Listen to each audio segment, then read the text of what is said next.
जय हिंद दोस्तों, मैं आप सभी के साथ राजेश कुमार। आज बड़े अहम मुद्दे पर बात करने वाले हैं हम कि क्या भारत और पाकिस्तान एक लिमिटेड वॉर की तरफ बढ़ रहे हैं और क्या अगले 3 से 4 दिन बहुत अहम होने वाले हैं, क्योंकि पीओके के अंदर पाकिस्तान आर्मी की जबरदस्त मूवमेंट देखने को मिली है। और एक्सपर्ट्स का कहना है कि हो सकता है कि 22 और 24 तारीख के बीच जो G20 समिट श्रीनगर में हो रही है, वहां पर पाकिस्तान एक बड़ा मिलिटेंट अटैक करा सकता है और दुनिया का ध्यान उसकी तरफ केंद्रित कर सकता है और भारत जवाब देगा। पाकिस्तान को अच्छे से पता है, उसकी तैयारी पाकिस्तान कर रहा है। इस चीज को समझने की कोशिश करेंगे, लेकिन साथ ही साथ एक सोशल मीडिया पर और खबर चल रही है कि जिस प्रकार से कर्नाटक बीजेपी गवा चुकी है, अगर छत्तीसगढ़, राजस्थान, मध्य प्रदेश, तेलंगाना बीजेपी गवा देती है, तो क्या प्रधानमंत्री मोदी फिर से अपने जनाधार को मजबूत करने के लिए, पाकिस्तान के नाम पर वोट हासिल करने के लिए, क्या पाकिस्तान का रुख करेंगे, यानी कि एक लिमिटेड वॉर की तरफ, भारत से प्रधानमंत्री मोदी और पाकिस्तान से जनरल मुनीर। हो सकता है कि ऐसा, इन चीजों को समझने की कोशिश करेंगे। जाने माने defence expert colonel S Pathania के पास हम चलेंगे। जम्मू में वो रहते हैं और काफी मजबूत पकड़ पीओके के मामलों पर रखते हैं। सीधा सरकार। जय हिंद सर, कर्नल एस पठानिया, बहुत बहुत शुक्रिया। जय हिंद। जय हिंद राजेश जी, कैसे हैं आप? मैं अच्छा हूं सर, बहुत बहुत शुक्रिया समय देने के लिए। दरअसल सरहद पार से कुछ ऐसी खबरें आ रही थी, मुझे लगा कि मुझे आपसे बात कर लेनी चाहिए, क्योंकि कुछ ऐसा हो रहा है जिसके ऊपर मीडिया चर्चा नहीं कर रहा है। वो अहम पॉइंट है, मैं सीधा अहम पॉइंट पर आऊंगा। दरअसल इस वक्त पाकिस्तान के अंदर क्या हालात हैं, आप बहुत अच्छे से वाकिफ हैं, मैं भी बहुत अच्छे से वाकिफ हूं।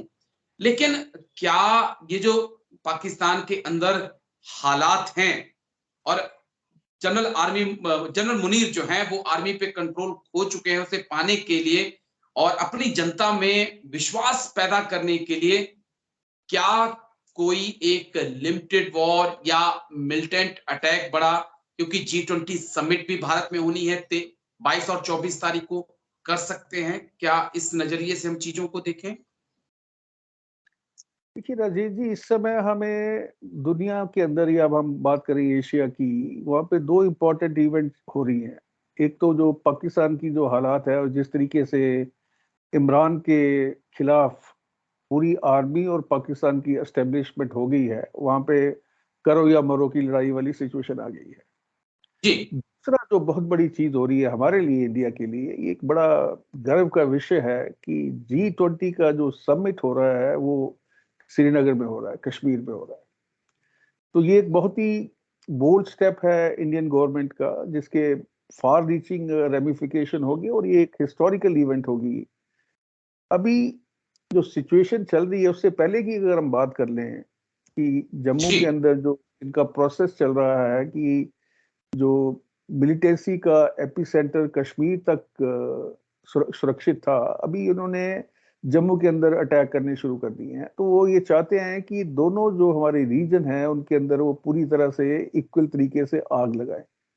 ये उनकी नई स्ट्रेटेजी है और उसके अंदर आपने देखा होगा कि राजौरी के अंदर हमारे जो जवानों ने अपना सर्वोच्च बलिदान दिया।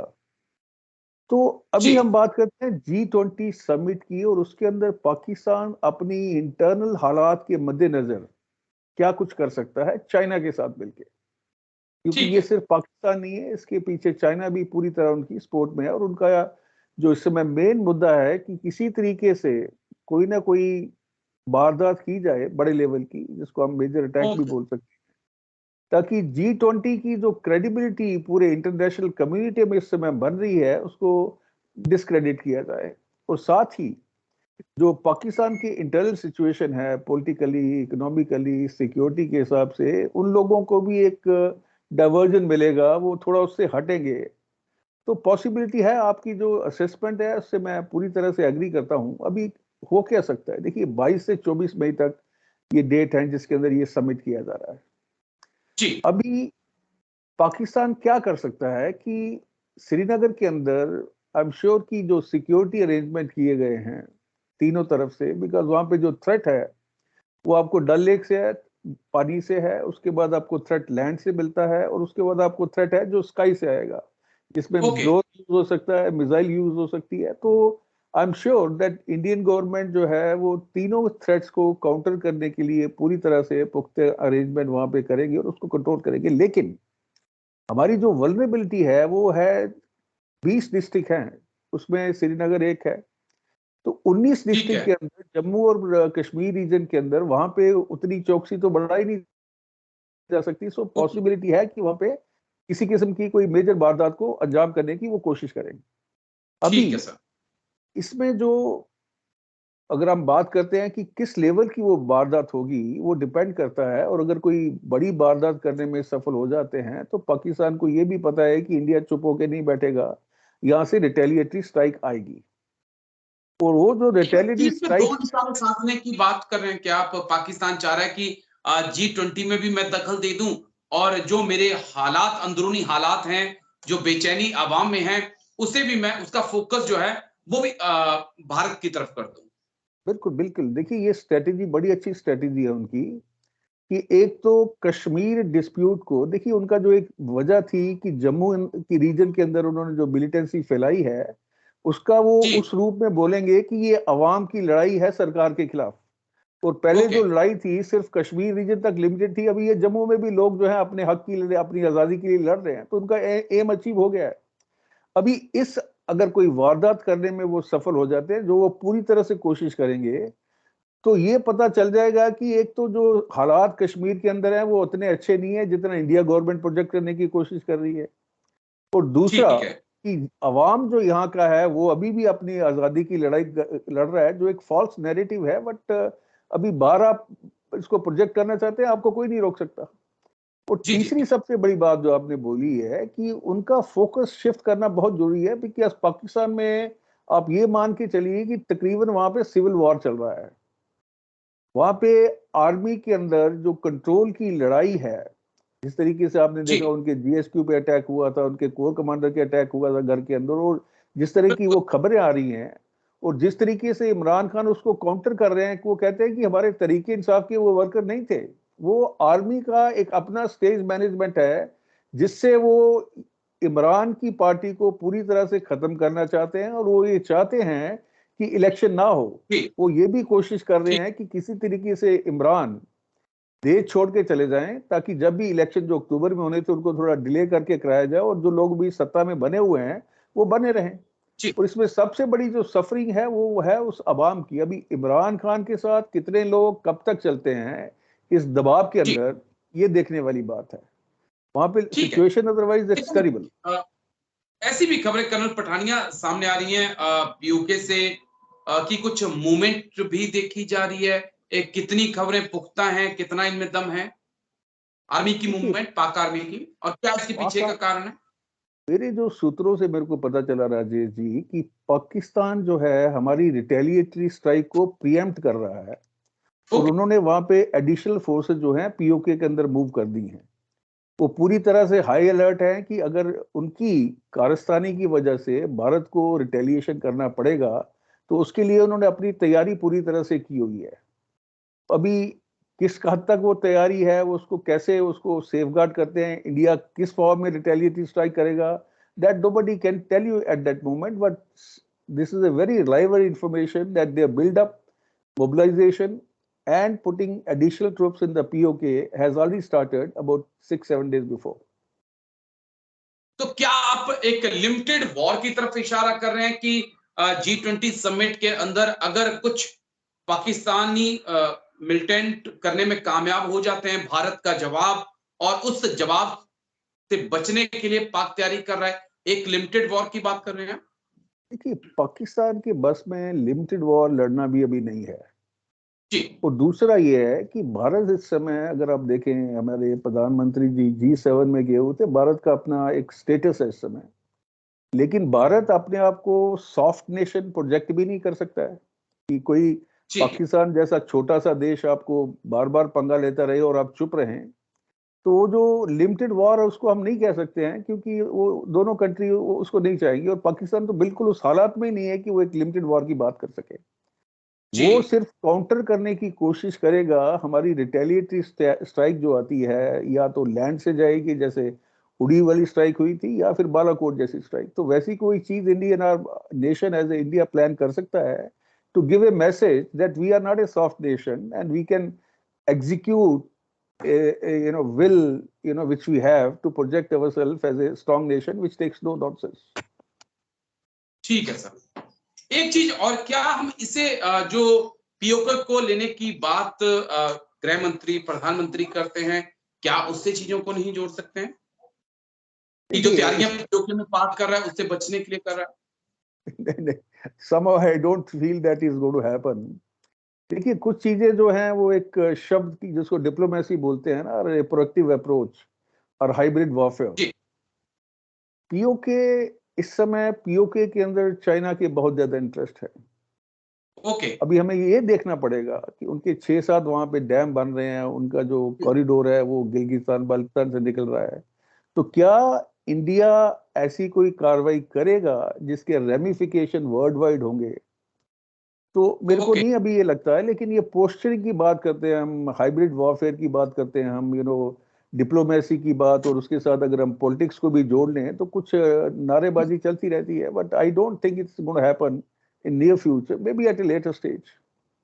ठीक है, मैं एक चीज और इसी से जुड़ा हुआ सवाल था, क्योंकि तमाम एक्सपर्ट से मेरी बात होती है तो पीओके की बात वो करते हैं, लेकिन जब पीओके में हम जाते हैं तो सक्षम वैली भी आती है, और जो इलाका चीन को दिया हुआ है पाकिस्तान ने वो भी है, और अगर आपने पीओके में जाना है तो एक के लिए आपको नौका रेशो तैयार करके रखना होगा। क्या ये चीजें मतलब लगता है आपको कि हवाई बात करना तो आसान है, लेकिन ग्राउंड लेवल पर कितनी बड़ी चुनौती होने वाली है?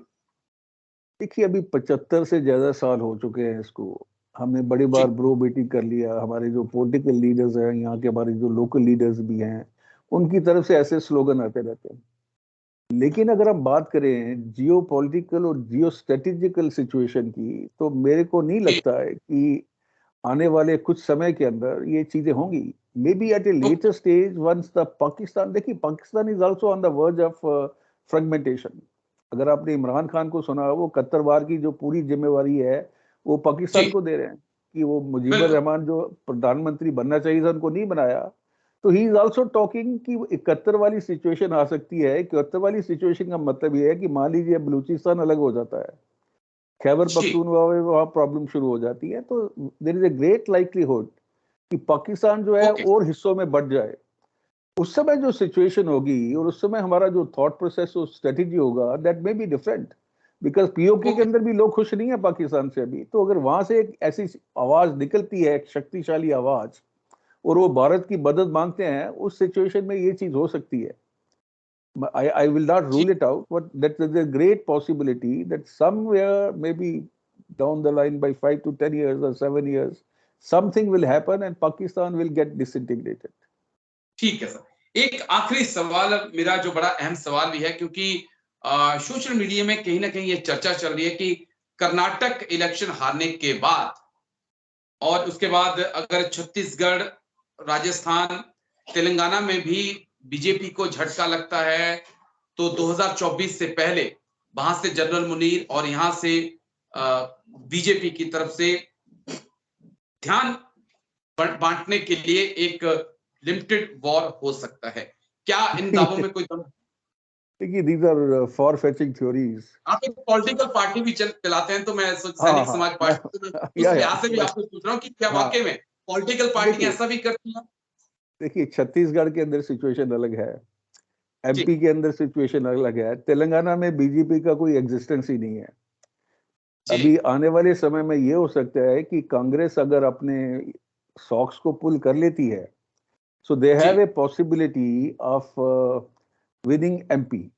लेकिन उसके लिए उनके पास जो कार्डर चाहिए, जैसे कर्नाटका में जो कार्डर था, एकजुट कार्डर, वो नहीं है, लीडरशिप नहीं है। छत्तीसगढ़ के अंदर इस समय कांग्रेस रूल कर रही है, वहां पे ग्रेट पॉसिबिलिटी है कि BJP will come back to the power. Okay. Telangana में BJP has no stakes whatsoever. तो ये अगर आप पूरा ये देखें जो इक्वेशन चल रही है अभी, तो उसके अंदर, और दूसरी चीज है कि एक जो स्टेट के इलेक्शन होते हैं और जो नेशनल इलेक्शंस होते हैं उसके अंदर लोगों की सोच में भी बहुत फर्क है, क्योंकि कर्नाटका में भी लोग ये बोल रहे थे कि अगर हमें लोकसभा में वोट करने हैं तो उसके लिए हम बीजेपी को वोट करेंगे। लेकिन जहां तक कर्नाटका का सवाल है, स्टेट लेवल की जो प्रॉब्लम है, उसके लिए हम कांग्रेस को वोट करेंगे। तो ये चलता रहता है, इक्वेशन बदलती रहती है, और ये कभी कोई हारता है, कभी कोई जीतता है। 2024 में लोकसभा के इलेक्शन, और मैं उस लिहाज से चीजें समझ रहा था कि क्या एक अटेंशन डाइवर्ट करने की कोशिश वहां से मुनीर और यहाँ से सत्ताधारी पार्टी कर सकती है क्या?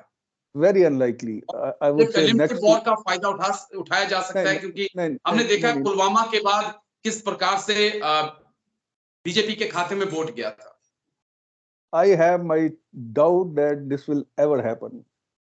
बिकॉज देखिए, बीजेपी की इस ओके, समय जो सिचुएशन, आप मेरी जो असेसमेंट है, वो 200 से 50 सीटें निकाल सकते हैं अभी भी, और अगली जो गवर्नमेंट बननी है वो बीजेपी जी की बनेगी। अपोजिशन जी के अंदर ये जो यूनिटी का ड्रामा कर सकते हैं, ये होगा ही नहीं, बिकॉज कांग्रेस जो है वो ममता के साथ उन्होंने क्लियर भी कर दिया है कि हम तो तुम्हारे जी, साथ लड़ेंगे। तो जब एक जगह बिल्कुल आप लड़ रहे हैं और दूसरी तरफ आप यूनिटी की बात कर रहे हैं, तो that is fools dream, fools paradise में रहने वाली बात है। और लोगों को भी ये पता है कि कांग्रेस का, देखिए, इनकी कोई इमेज नहीं रही है अभी देश के अंदर। तो एक जी फैमिली उसको चला रही है। अभी ये कुछ चीजें होती हैं जो एंटी इनकम्बेंसी की, जब हम बात करते हैं, और कर्नाटका के अंदर तो ये सिचुएशन थी हिमाचल की तरह कि एक बार कांग्रेस ने आना है, जी एक बार बीजेपी कोलेशन ने आना है। जेडीएस का वहां पे अभी आस्ते आस्ते सफाया शुरू हो गया है, and may be after 10 years और सो जेडीएस के सारे लोग जो हैं वो छोड़ के या कोई कांग्रेस में चला जाएगा, कोई बीजेपी में चला जाएगा। तो रीजनल पार्टी को वहां पे प्ले अप करने के लिए अभी कोई जगह नहीं बची हुई है। तो हमारे जो ठीक है। पॉलिटिकल डायनेमिक्स हैं वो बदल रहे हैं, और अभी देखते हैं कि जनता क्या डिसीजन लेता है। लेकिन BJP is very strong party, and some और other they may not get this brute majority which they have, 307 सीटों की जो हम बात कर रहे हैं, लेकिन वो किसी जी ना किसी तरीके से जो 273 का आंकड़ा है उसको वो जी हासिल कर लेंगे। ठीक है सर, ठीक है। चलिए, बहुत बहुत शुक्रिया आपका कर्नल एस एस पठानिया, बहुत थैंक यू बहुत राजेश जी, शुक्रिया। Thank thank you you sir. Rajesh ji, and Jai have Hind. A wonderful day. Jai Hind, जय हिंद।